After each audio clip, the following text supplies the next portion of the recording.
इनका जो ये फौज है ट्रेन से सफर करके डॉक्टर राजेश कुमार के नॉमिनेशन में गई हुई थी और जो है ट्रेन से ही सफर करके अपने घर को वापसी जा रही है। उसको भी उन्होंने कूड़ादान में फेंक दिया। तो नहीं ये सरकार किसान का है, नहीं ये सरकार नौजवान का है। कि सभी जो है नॉमिनेशन में गाड़ियों से जाते हैं, आप लोग जो जितने लोग हैं ट्रेन से जा रहे हैं, ट्रेन से आ रहे हैं, क्या कारण? अडानी और अंबानी का विकास किया है।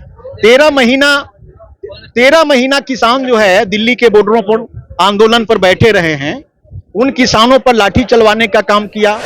मोदी जी और उनकी पार्टियों का दावा है कि बिहार से 40 की 40 से और 400 पार। ये भ्रम में है, ये बिल्कुल भ्रम है उनका।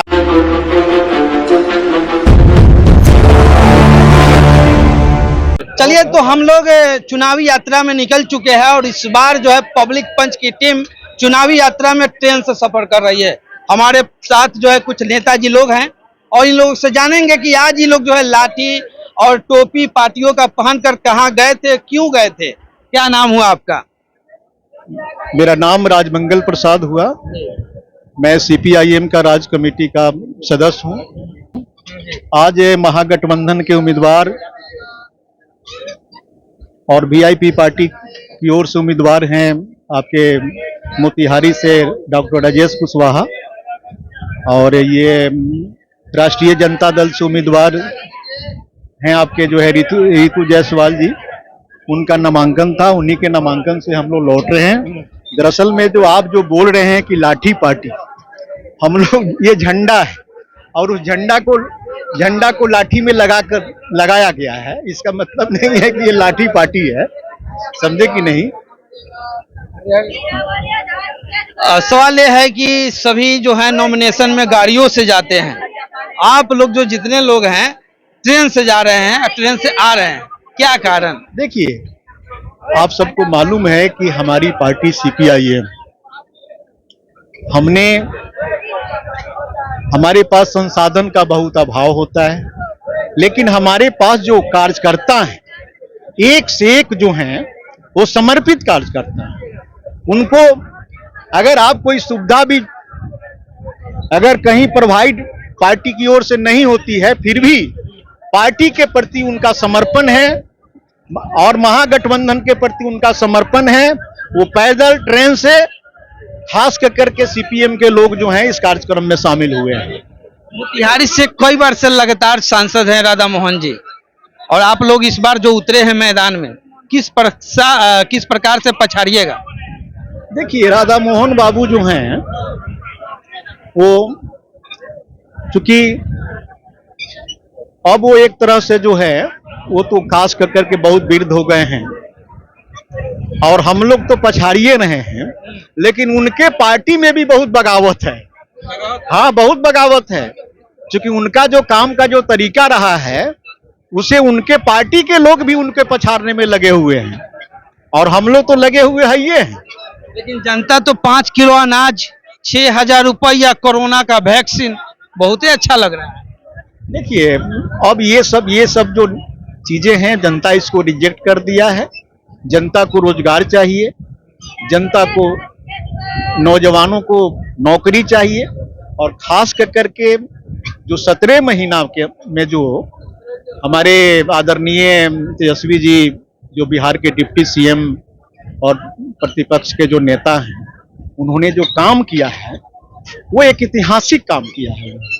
तो अब जो है अब जनता इन सब मुद्दों को रिजेक्ट कर दिया है। ये अमृतकाल, ये अच्छे दिन, ये फील गुड, अब ये बहुत चला। अब ये सब चीज अब को जनता रिजेक्ट कर दिया है। मोदी जी का जो नारा है सबका साथ सबका विकास, इसको किस नजर से देखिए, मोदी जी का नारा जो सबका साथ सबका विकास, तो मेरा मानना है कि ये जनता का विकास नहीं है, ये खास करके उन्होंने देश के अडानी और अंबानी का विकास किया है। 13 महीना किसान जो है दिल्ली के बॉर्डरों पर आंदोलन पर बैठे रहे हैं, उन किसानों पर लाठी चलवाने का काम किया, उन किसानों को बदनाम करने का काम किया।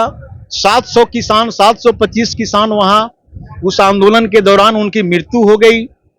और इस देश की जो आबादी है, देश की जो बहुमत आबादी है वो कृषि पर निर्भर है, और हमारा जो खेती किसानी है बिल्कुल इस सरकार की सिस्टम ने उसको चौपट कर दिया है। किसान आत्महत्या कर रहे हैं। स्वामीनाथन का जो कमीशन का रिपोर्ट था, उसको मोदी जी ने जो है 2014 में उनका जो ये आपका उन्होंने पार्टी का जो एजेंडा रखा कि हम ये काम करेंगे, जिसमें स्वामीनाथन कमीशन की भी बात उन्होंने किया था, उसको भी उन्होंने कूड़ादान में फेंक दिया। तो नहीं ये सरकार किसान का है, नहीं ये सरकार नौजवान का है। क्योंकि आप देख रहे हैं कि अग्निवीर जैसा योजना इन्होंने लाया है 4 साल का। अब 4 साल जो युवा इतना पढ़ लिख करके वो जाएगा, ट्रेनिंग करेगा, 4 साल के बाद लौट कर आएगा तो क्या करेगा? वो तो आत्महत्या करेगा ना। तो ये सरकार बिल्कुल ये फेल है।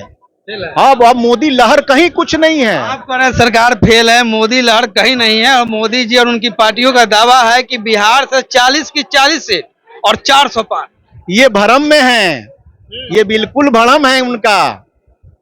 वो सब जगह हार रहे हैं चुनाव। अब ये मतगणना चुनाव होने दीजिए, इनका भ्रम बिल्कुल टूट जाएगा।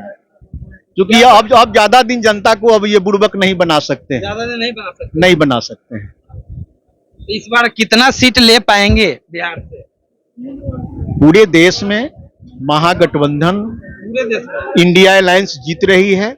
केरल में जीत रही है। केरल में भी 20 का 20 सीट जो है इंडिया अलायंस ले रही है। हम बंगाल में भी अच्छा परफॉर्मेंस है। बिहार में भी बेहतर परफॉर्मेंस होगा, और जिसको ये चौंकाने वाला रिजल्ट होगा बिहार के अंदर। क्या परिचय हुआ आपका? मैं राजमंगल प्रसाद, पूर्व विधानसभा प्रत्याशी पिपरा, महागठबंधन समर्थित CPIM। तो ये थे हमारे साथ पिपरा विधानसभा के पूर्व प्रत्याशी, महागठबंधन कोटे से थोड़े बहुत वोटों से जो है चूक गए। बाकी इनका जो ये फौज है ट्रेन से सफर करके डॉक्टर राजेश कुमार के नॉमिनेशन में गई हुई थी, और जो है ट्रेन से ही सफर करके अपने घर को वापसी जा रही है। आप लोग अक्सर देखते होंगे कि बड़े बड़े जो पार्टियां होती है, बड़े बड़े गाड़ियों में अपने कार्यकर्ताओं को भर भर कर ले जाती है, और उसके बाद क्या कुछ खेला होता है तो सबको पता ही है। लेकिन एक ऐसा भी कार्यकर्ता इधर दिखाइए, और ये जितने भी लोग हैं ट्रेन से समर्पित होकर जो है, अगर राजेश कुशवाहा के लिए जा रहे हैं, तो आप सोच सकते हैं कि इस बार पूर्वी चंपारण लोकसभा से क्या कुछ होने वाला है, क्या कुछ रिजल्ट आने वाला है। लग रहा है इस बार धोती खुलेगा क्या? बिल्कुल खुलेगा, बिल्कुल खुलेगा। हम लोग धोती खोलने वाले लोग नहीं हैं कि किसी का धोती हम खोल सकते हैं, लेकिन महागठबंधन मोतिहारी से भारी अंतरों से जीत दर्ज कराएगा। चलिए, बाकी पब्लिक पंच देखने के लिए आभार, शुक्रिया। जय हिंद, जय बिहार।